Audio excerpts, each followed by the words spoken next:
To continue. Honorable Swart, it's now your time.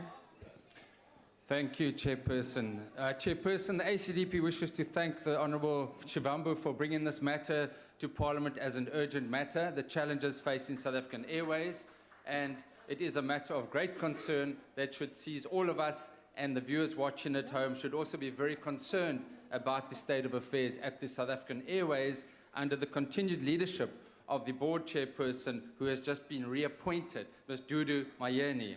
Now, few state-owned companies have had as many rescue operations to try to restore profitability and stability as South African Airways.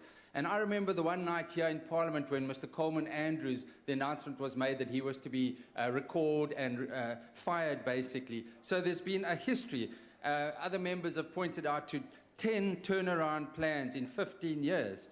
And prior to the most recent 5 billion rand state guarantee, we had 14.5 billion rand, the total amount of guarantees. So we are liable up to 20 billion rand in state guarantees since 2007. Now, more than that, 30 billion rand in guarantees and cash have been given to the airline before it was split from Transnet in 2006. And we understand that the Airways has made an accumulated net bottom line loss of 9 billion since 2007. And this is disgraceful.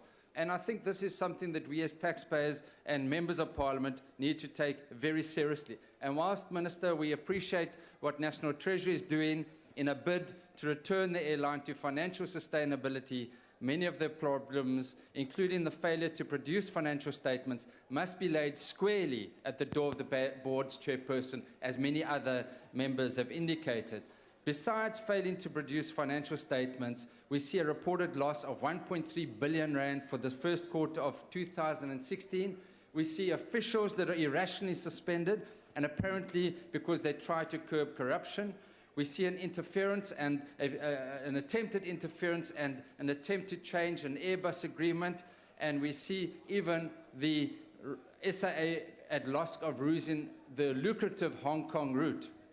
Now, we understand that there has been a justification for Ms. Mayeni's appointment to say it is to ensure continuity before the process of hiring a competent and experienced replacement. However, we share the view that this cannot be allowed because the airline is in dire straits.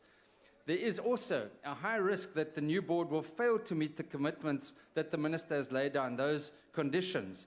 And it is very clear, as other members have indicated, that the present board chairperson enjoys a very close relationship with President Zuma, who himself, let's just remember, paid the airline a personal visit and gave them certain assurances from his side. So from our side, we share the concerns that have been expressed, and we appear, and this reappointment of the board chairperson does, in our view, appear to lack rationality, given the deplorable financial and operational state of the airline. I thank you very much. Thank you, Honorable Swart.